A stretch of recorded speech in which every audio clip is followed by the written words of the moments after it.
Okay, good morning, everybody. General VanHerck, can you hear me okay? I have you loud and clear, John. How me? Terrific, sir. Okay, this morning, General VanHerck is joining us again to talk about Northcom's contributions to Operation Allies Welcome, and I think he also has some other updates to provide on things that Northcom are doing around the country. Excuse me. So, without any more delay, I'm going to turn it over to the General. He'll have some opening comments for you. Then we'll get the questions. Just like before, I will moderate the Q&A. I'd ask you to please identify yourself and who you're with before you ask your question, and keep the follow-ups to a minimum so we can get around to as many people as we can over the course of 30 minutes. And then we'll toss it back to the General for any closing comments. So with that, General VanHerck, the floor is yours, sir. Thank you, John, and good morning. It's great to be with you again today. I'm here to update you on U.S. Northcom's support to Operation Allies Welcome, and I'm also going to provide you with an update on our other ongoing efforts, as John mentioned. In addition to our mission of defending the homeland, U.S. Northcom continues to provide COVID medical assistance in Louisiana, Mississippi, Alabama, and now, beginning today, in Idaho, while supporting wildland firefighting in the western United States. Currently, there are approximately 200 soldiers deployed to fight the Dixie Fire in Northern California, and our MAFS-equipped C-130s have dropped more than 2.2 million gallons of fire retardant. We're also conducting Hurricane Ida relief efforts, assisting FEMA, the lead federal agency, by providing high water vehicles and road clearing capabilities.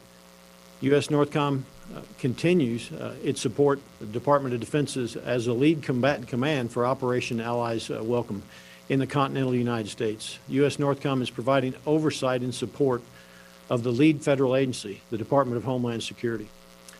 Northcom is working around the clock, building capacity to support Afghan personnel.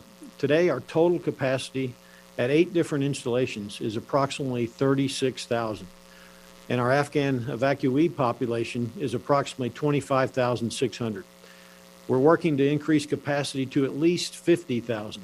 And we continue to provide culturally appropriate food, water, bedding, religious services, recreational activities, and other services such as transportation from the port of entry to the location of accommodations, and some medical services. My team of military, civilian, and contract personnel continue working closely with numerous agencies, both government and non-government, to ensure further requirements and additional capabilities are available for these Afghan personnel. I've visited 4 of the 8 task forces operating at DoD locations across the U.S. Yesterday, I visited Task Force Liberty at Joint Base McGuire-Dix Lakehurst. I saw the amazing commitment and pride from our service members and interagency partners working together to support our Afghan guests. Our nation's dedicated and talented soldiers, sailors, airmen, Marines, Guardians, and Coast Guardsmen continue to provide Afghan personnel a safe harbor so that the Department of Homeland Security can continue their immigration processing. Since the beginning of this mission, our most pressing priority was to quickly construct safe accommodations, arrange transportation, and provide meals for our Afghan guests. That capacity building effort continues. Our team of interagency partners, contractors, and the DoD has not wavered in its commitment to temporarily house our guests in the safest conditions. This is an unprecedented effort. Along with many partners, we're identifying challenges, resolving issues, and implementing change where needed. I'm grateful for the support of the states and the local communities surrounding our installations, and for the volunteers and others who are aiding our efforts. Our top priority remains providing a safe and secure environment for our guests to continue their immigration process in order to transition into their new lives in the United States. This has been a massive military, diplomatic, and humanitarian undertaking, one of the most difficult in our nation's history, and an extraordinary feat of logistics and global coordination under some of the most challenging circumstances imaginable. We're honored and proud to assist these Afghan personnel. I'm now ready to take any questions, John. Thank you, General. We'll start with Lita. She's on the phone.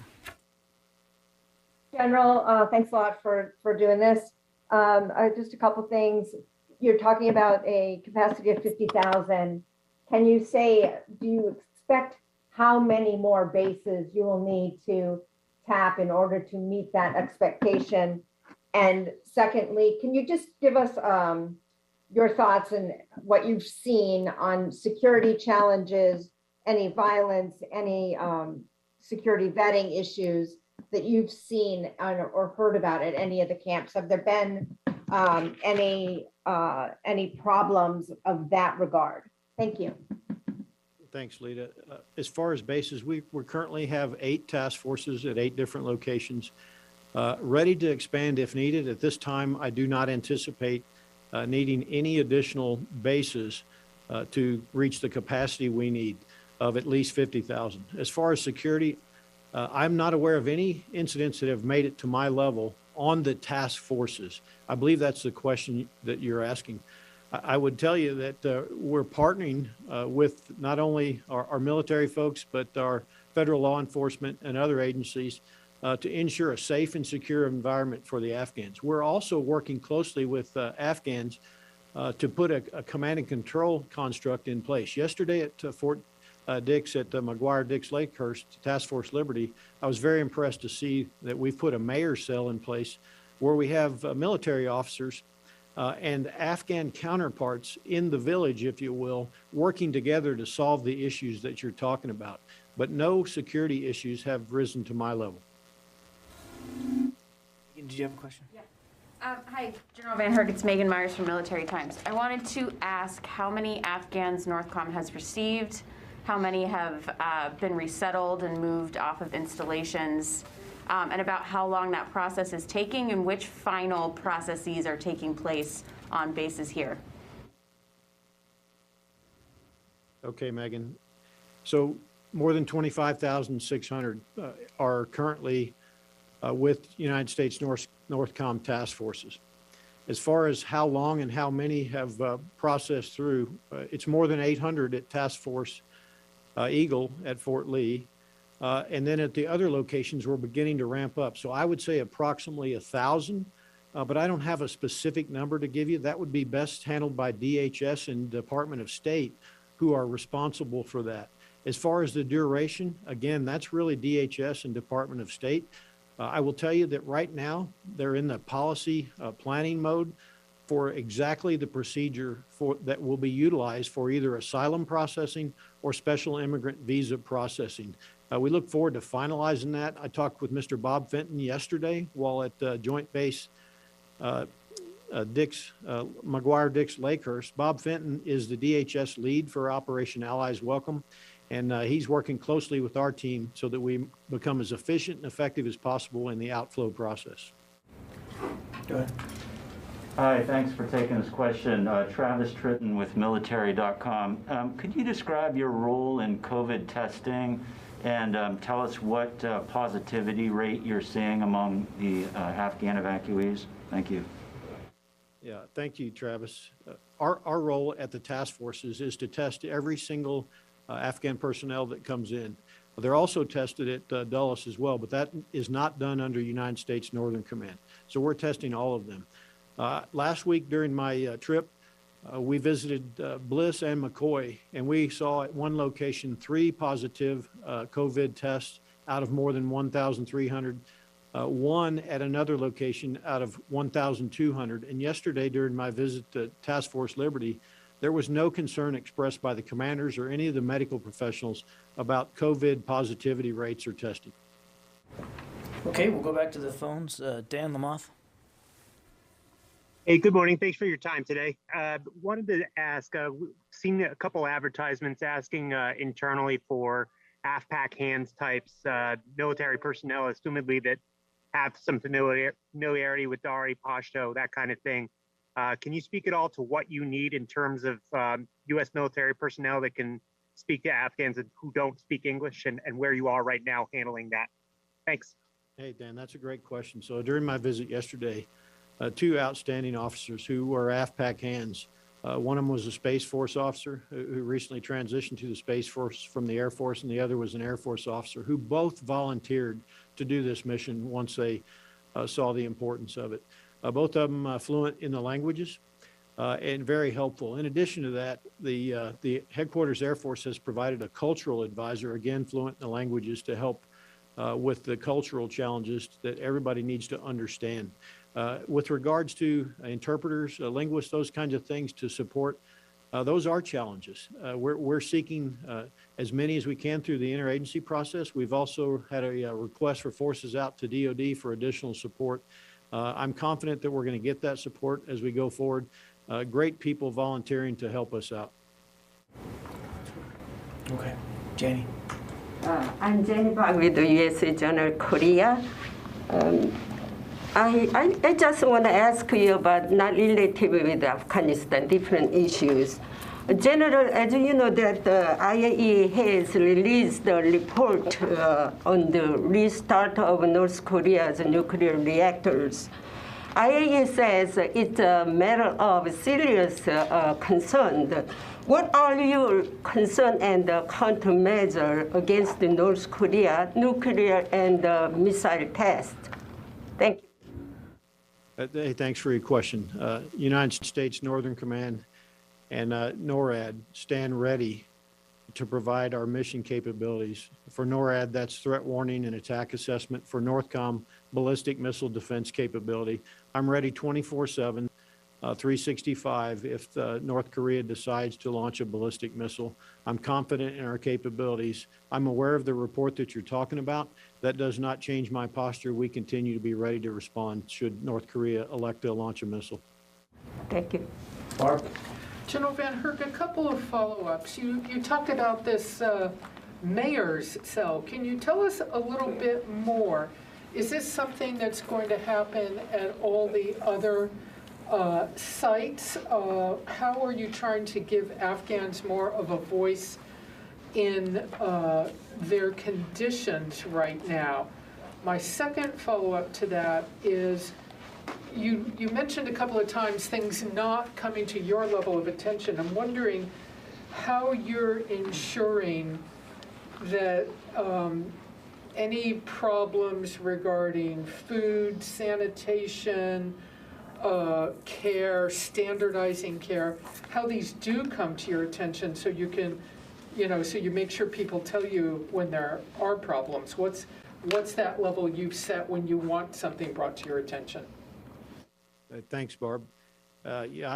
Great opportunity to talk about the mayor's cell, and it has been perpetuated across all of the task forces. I'm really encouraged with what I see at the task forces with sharing lessons and continuous improvement processes. The mayor's cell is a great idea. We take our military leaders, we put them into the mayor's cell. They're responsible for a specific location, maybe a few dorms, a dorm or two, and they have a counterpart on the Afghan side that would essentially be their equal, if you will, in rank. This is great because not only does it allow the Afghans to express their concerns or challenges or where they need resources or help, it allows us to also communicate with them through the same process, and they can perpetuate that information across the entire task force and across all of the Afghan population. So for example, the second part of your question, where you may have concerns such as sanitization or something like that, this is a great venue and a method to be able to express that. We have cultural differences, and those are things that we're working on, educating both the Afghans and our people on the challenges that we face from a cultural perspective, and understanding that we each understand each person's perspective. And so this process of the mayor's cell has been very, very influential in helping us get after that. With regards to information that flows to my level, Barb, there are things called commanders' critical information requirements. And I lay those out specifically on things that I want to be notified about. And then I empower the commanders that work for me from multiple levels all the way down to the lowest level to when they deem necessary that something's going to get attention, that they are going to contact me. I'm very confident that if there was an incident of serious nature, that I would be in the loop at this point. And so when I say I haven't been made aware of any, I'm confident that we're in a good position there. I can't tell you there hasn't been any incidents at all, but they haven't been serious enough to be addressed at my level. Can I just follow up? Just to make sure I understand, nothing has been reported to you, correct me if I'm wrong, and I am still wondering, there have been sporadic reports, I grant absolutely sporadic, of problems of sanitation and food and that sort of thing. Is there anything that you may be just hearing about in your travels around that they're doing to ensure there's a standardized process, so at all these bases where so many people are located, the local commanders have some standardization and know what they need to look for? But nothing is, I just want to make sure, nothing has come to your level? Barb, nothing has come to my level to address. I'm aware of the sanitization issues you talk about, a text that was posted on social media on August 29th. I believe that text was referring to some conditions at Donna Anna at Fort Bliss, Task Force Bliss.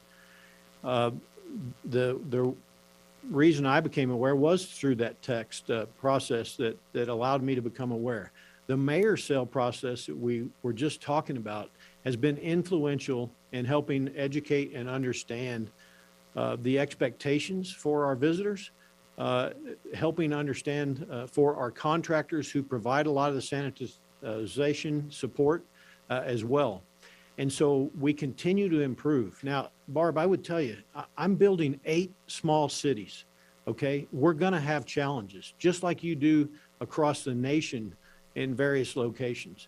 And so I'm comfortable and confident that we have processes in place to continue to address any of these challenges moving forward. And so I look forward to showing you at some point in the future when we can.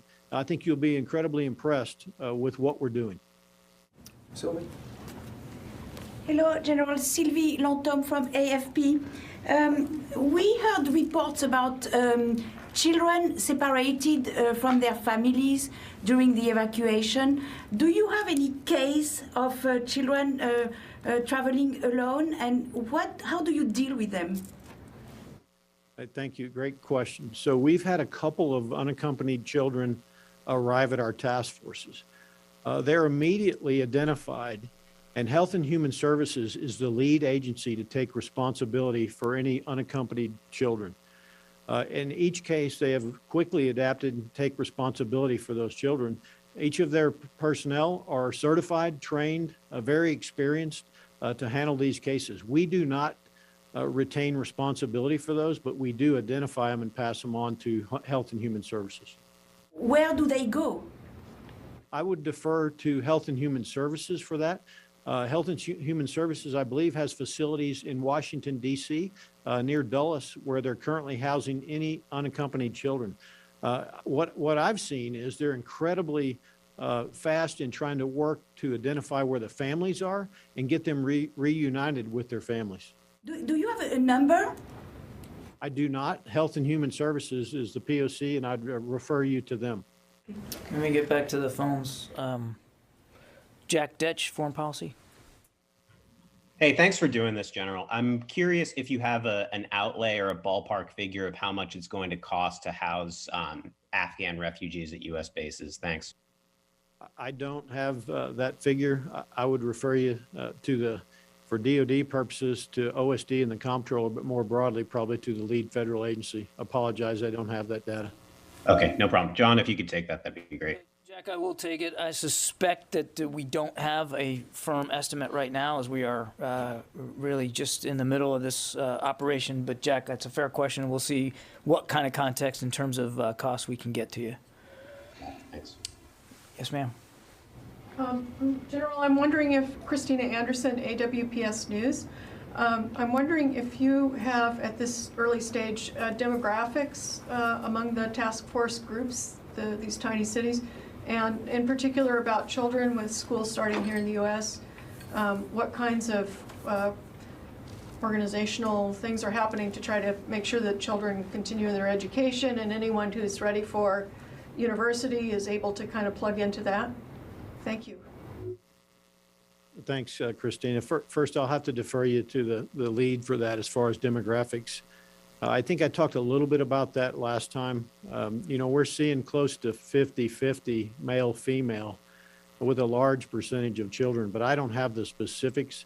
As far as education, again, the DOD is not the lead there. I would defer you to the State Department, Health and Human Services, and the lead federal agency for that information. What I will tell you, it was incredibly heartwarming yesterday during my visit to Task Force Liberty. We were walking through the village. There's hundreds of kids out. They have coloring books, they have toys, they're with their families, they're with their friends. They're playing, hundreds of them playing soccer, and I even got to watch a congressman play hopscotch with a young female Afghan person that was there, and her heart was warmed, and she smiled continuously. So it's not like they're not doing anything. They're staying incredibly busy. Thank you. Louis. General, it's Louis Martinez with ABC News. It seems like the population has quadrupled since you were with us last week in terms of the people that you had at these facilities. And I know that at Fort Lee, it was initially for people who were in the SIV pipeline, so they were going through rather quickly. Are the majority now of these individuals who are in your camps, are they SIVs? And if they're not, how much time do you anticipate that they'll spend there if there's a certain process that's involved in terms of not being days, but maybe weeks or months?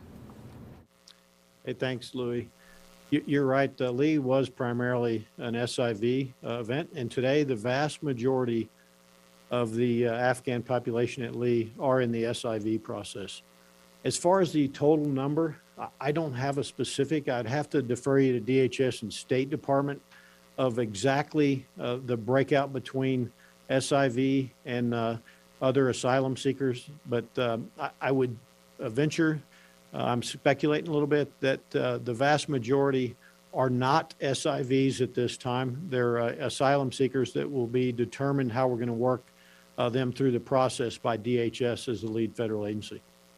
And if I could follow up, sir, does that mean that they will remain at those facilities until they get asylum, or like the other individuals in the SIV pipeline, do they get transferred out to NGOs that then find housing for them? Louis, what I expect in talking with Mr. Bob Fenton yesterday, and they're currently working through the process for how we're going to onward move them, is that each of them will, at a minimum, go through the medical screening, COVID vaccination. That's a requirement now for parole.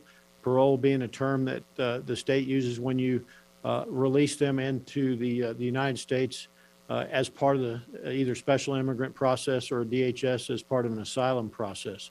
For the duration, that really depends on the capacity we're going to have at each location and the policy decision that is currently being made right now on what the processing is going to look like. That does not mean they'll be on DOD installations until they complete that process.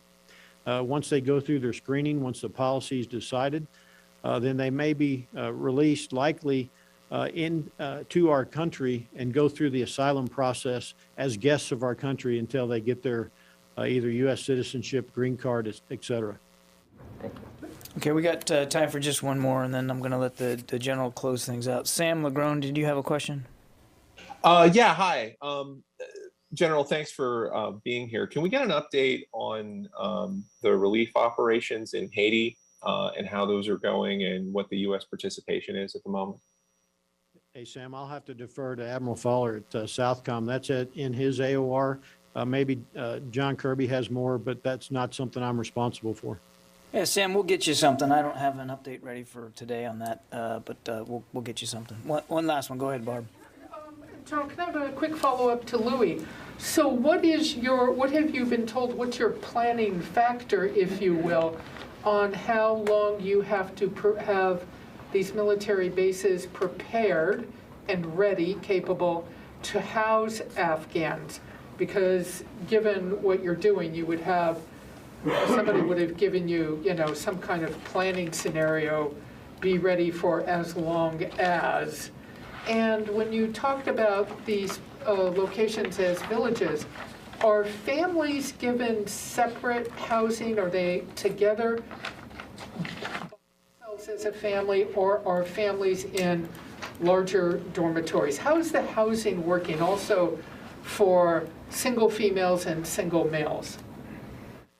Thanks, Barb. Great question. Let me answer that last portion first. So single males will have single male housing and living facilities. They will not be intermixed with children and the families. Families do have separated areas where we try to put the families together. So some of these areas that are open, what we do is we put temporary walls up to give privacy in accordance with their culture for the families.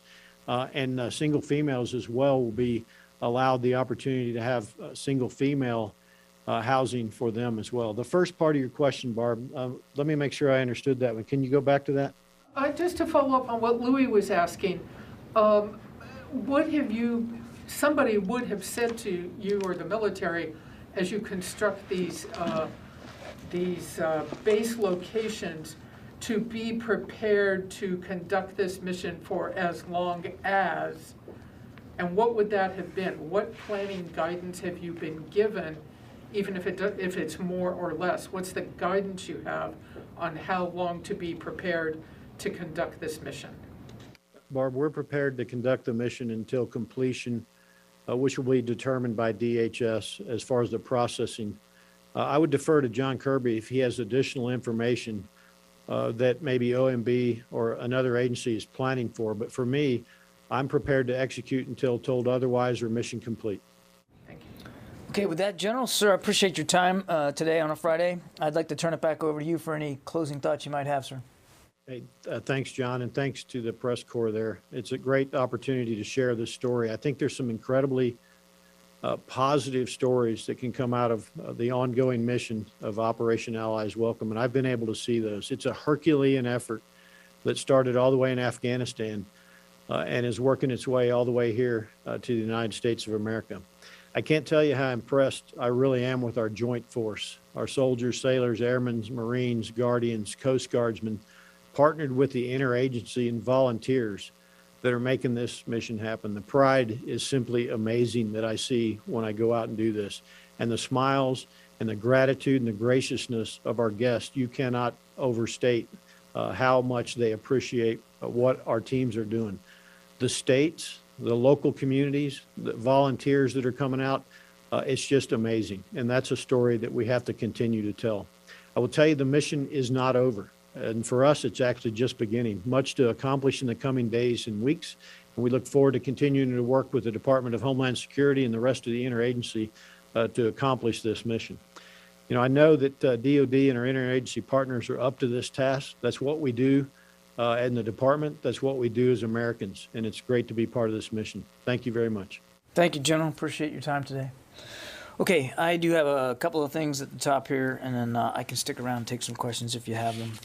To piggyback onto the General's comments about wildfire support, with the continuing significant fires in the western United States, the Department of Defense is delivering requested personnel, equipment, and facilities to assist federal, state, and local partners as they fight these wildfires. One of the tools provided by the department is the Firefly System pilot program. It's a capability from the National Geospatial Intelligence Agency, NGA. Firefly provides imagery information from satellites, drones, ground sensors, and cameras, giving wildfire agencies the location and shape of probable fires. It assists with fire mapping and tactical decision support. Firefly offers regular updates up to 15-minute intervals on areas of fire growth and activity without cost or exposure of aircraft. Recognizing the continuing value of this pilot program, the department recently approved an extension of Firefly support through September of 2022. This extension will provide time for the National Interagency Fire Center, in consultation with the Department of Defense, to develop a viable long-term solution for future funding and operation of Firefly. Finally, I think you heard the Secretary mention the other day that he'll be going to the Gulf region here next week. We depart on Sunday, September 5th, to visit Qatar, Bahrain, Kuwait, and the Kingdom of Saudi Arabia. Throughout this trip, the Secretary will be meeting with regional partners and military leaders as well, U.S. military leaders as well, to thank them for their cooperation with the United States as we evacuated Americans, Afghans, and citizens from other nations from Afghanistan. He will of course, reaffirm our strong defense relationships in the region, and again, thank them for their superb support.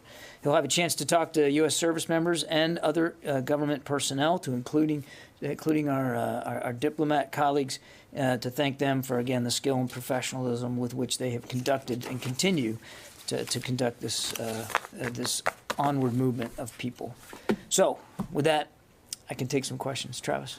John, I wanted to piggyback on the previous questions on what the general said about the length of time that they may be housing the Afghans. And it sounded like from what he said, it could be indefinitely. And I'm just wondering if you could give us some more clarity on that. I mean, is it the plan to do this through October with the possibility of an extension, or can you give us some more clarity so it just doesn't sound like this is indefinitely? Yeah, I wouldn't want to get confused. I don't think the general meant to indicate that the stay at a base is going to be indefinite. That is not the plan. These are temporary housing locations to help these individuals as they complete their process. And many of them, to Louis' question, are on different process timelines. If you're an SIV and you're farther in the process, then obviously it won't be as long as somebody who's not in that program. So it's going to vary case by case. But what he was talking about was the mission itself, the general support by DoD to our interagency partners. There's not a deadline on that. As he said, we're just at the beginning of this, and so we'll support our interagency partners with the housing function we're providing for as long as they need it.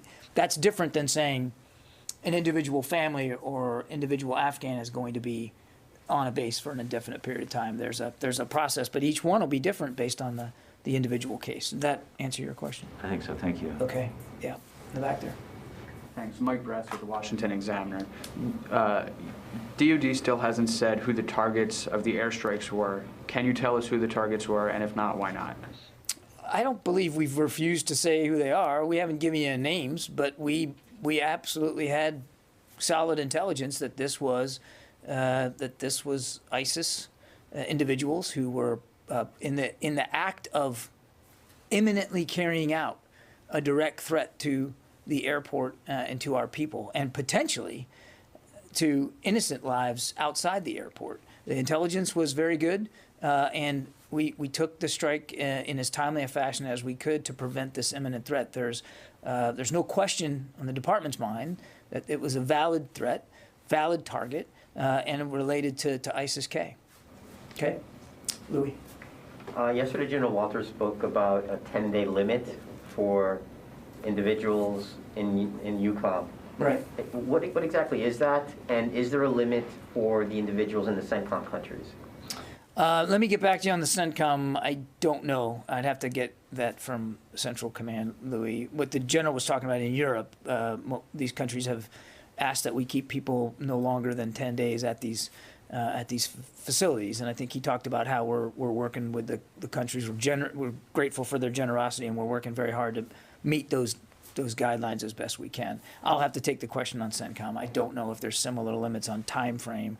Obviously, there's different capacity capabilities at each of the countries in the region in Central Command that are helping us host some of these individuals, but I'm not sure that there's a time limit thing on it. Each of those, I think his number he said yesterday was like 20,000 people, 23,000 people are still in EUCOM, are going to the United States, or they're going to be housed in other countries? We anticipate most will be coming to the United States, but not all. And that's again, to some degree, that'll be determined by the individual family members and the people that left Afghanistan. We can't assume that each and every single one of them want the United States to be their final destination. So if that clock holds, I mean, I think it's by next Wednesday, you would have to have all of those individuals back to the United States. Well, or not at the bases where they're at right now. Not necessarily all back to the United States. And again, the general's better to talk to that. I think he talked about that yesterday. Yeah. Thank you. Two different questions. First, the secretary said in the past the Indo-Pacific is a priority theater in the face of the pacing threat of China. Does he still stand by his earlier statement now that the Taliban took over Afghanistan and the threat of terrorism could increase in the near future? The Secretary still intends to prioritize the Indo-Pacific region. Absolutely, nothing's changed about that. And you've heard us talk before that in many ways the terrorist threat, certainly to our interest and the interest of our allies and partners, has metastasized outside Afghanistan. And we're not going to lose focus on that. You heard him say that just the other day. We're going to stay laser focused on making sure we have the capabilities we need to conduct over-the-horizon counterterrorism capabilities, not just in Afghanistan, but elsewhere around the world. But nothing's changed about our focus on the Indo-Pacific region. It's no accident that his first trip was to that part of the world, and in fact he went just recently again to Southeast Asia. This trip next week will be his first trip to the Middle East since becoming Secretary of Defense, and obviously a very opportune moment for him to be able to thank these countries for their support. Okay. Oh, a separate question. The DoD was supposed to complete the global force posture review by as early as late summer. Are you still on track to meet that timeline, even after the recent event in Afghanistan? Yeah, the team is still working on this, and I think we're still basically where we need to be in terms of the timeline. Yeah.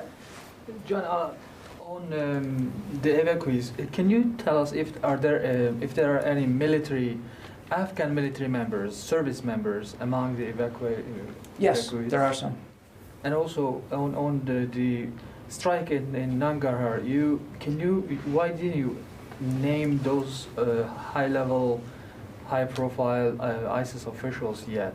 You don't have the names. You just. We know who they are. I think at the time we didn't release the names because we were being we were in the middle of a very fluid threat environment. Let me see if if that's information that can be provided now. I don't know.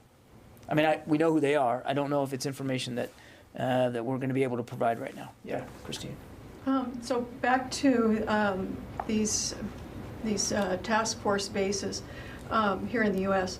On the longer-term stays, will there be plans to include among the activities for the children educational types of activities, beginning English, some of those kinds of things, perhaps? I don't know how long the stay would be, but it seems to me that, just having them play day by day is a good thing, but some educational activity wouldn't. I would refer you to HHS. That's really their role. Again, I think it's to remind our job is to provide temporary housing space, food, water, sustenance, shelter, religious accommodations, obviously, to make these individuals as comfortable as possible while they go through this process. But you're asking, those kinds of questions are better put to HHS and not the Department of Defense. Courtney? Yeah, I just want to, now that there's a little bit of time that the U.S. has been out, is there a more clarity on what the CT strikes, like who could be targeted under the CT strikes? Obviously ISIS-K, we've heard about that. I'm assuming Al-Qaeda. What about Haqqani? Are they a legitimate a target that the U.S. will be, could potentially be targeting with counter-terror strikes in Afghanistan going forward? Yeah, I don't want to hypothesize about potential future operations, Courtney. What I will tell you is that we maintain the capability and the responsibility to conduct counterterrorism strikes that we believe are in the best interest of the United States of America and the American people that we defend. And I think I'd just leave it at that. So, because there is at least one Haqqani leader, Siraj Haqqani, who there's a $5 million, what's the term, against him by the FBI. The FBI have offered $5 million for information about him. So, theoretically, he's wanted in the United States. Would he be a legitimate counter-terror target for U.S. military there? We will conduct counterterrorism operations that we believe are in the interest of protecting our interests and the American people, and when there is, the credible threat that needs to be dealt with. And I don't want to speculate about each and every possible circumstance or each and every possible target. I think you can understand why we wouldn't want to do that right now. And then one more on that. How now that there's no U.S. military presence there, who has the authority? So does that have to, every single time that now General McKenzie has a potential target, does he have to get permission from the White House or from Secretary of Defense to conduct strikes in Afghanistan going forward? And then I know I've asked this before, but I'll ask it again just to see if there's more clarity. Now that the Taliban are running the government in Afghanistan, will the U.S. Go to them in advance of strikes, not for necessarily approval, but as coordination or? Yeah, I think both the secretary and the chairman talked about this just the other day. They didn't, they didn't want to leave anybody with the notion that we were somehow going to be in some long-term, enduring, manufactured cooperation agreement with the Taliban. But to your last question, I mean, each case is going to be dealt with specifically to that case, and that includes, issues of authorities. Obviously, General McKenzie has authorities to conduct counterterrorism operations inside his area of responsibility, and we leave it to him and his good judgment to determine how much beyond his own authorities does he want to act or consult. But every case is going to be dealt with differently. So again, I think the secretary and the chairman laid it out pretty clear. We're not, nobody's trying to ink some sort of military cooperation agreement with the Taliban.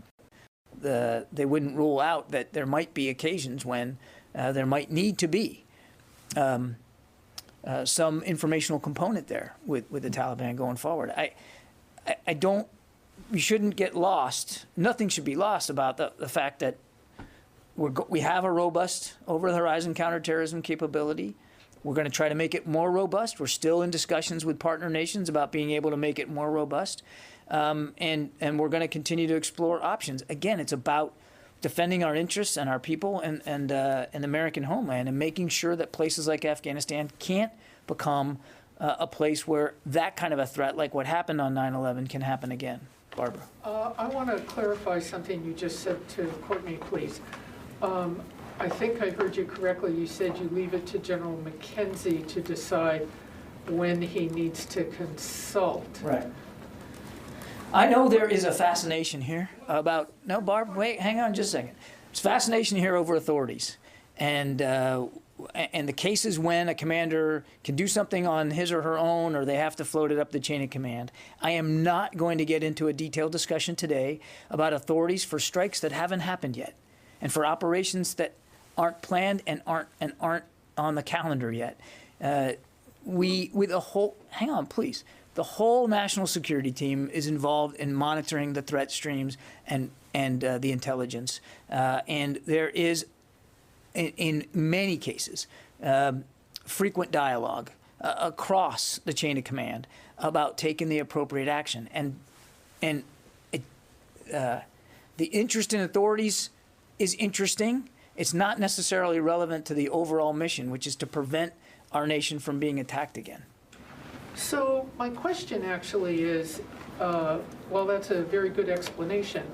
My question is, you said, if I am repeating this accurately, it is up to General McKenzie to decide when he needs to consult. I'm wondering, given everything, maybe I just misunderstood you. There are processes and procedures. A four-star wouldn't, in charge of operations in a particular part of the world, it wouldn't just be left up to him to decide whether he thinks he needs to tell the president or the White House or the secretary or the chairman. I'm not trying to ask about hypotheticals. I'm just trying to ask, is that really the case that General McKenzie gets to decide? Or did I misunderstand you? He has authorities, Barb, and there will be times when he'll be able to act on those authorities. There will be other occasions, potentially, where there'll need to be a broader discussion about the intelligence we're seeing and about the capabilities we can bring to bear to deal with that particular threat. And General McKenzie, I'll have to go back and look at exactly what I said, but General McKenzie understands how to do this, and as do all the other combatant commanders, quite frankly. It's not just Central Command. Other geographic combatant commands are dealing with terrorist threats in Africa and even in the Indo-Pacific. They understand the authorities that they have, and they also understand that even within those authorities, there might be times when a broader discussion is warranted. And I think, again, it's not a useful exercise to go through the authorities on each and every possible strike. What matters is that the American people know, A, we have the capability, and we're going to keep the capability, and we're going to try to make it more robust, and B, we're not going to lose sight on the threat going forward. And it's difficult for me on the 3rd of September to tell you exactly what that threat's going to look like in any part of the world on any particular day, except to say that our combatant commanders know the authorities they have, they know the responsibilities they have, and they will act accordingly. I think the reason that I'm glad that the combatant commanders know their authorities. I would be troubled if they didn't. But I think the reason that we're asking here is because now the situation has changed. There's been 20 years that we've been covering this war, and now the situation on the ground has changed. There's no military there, and it's not.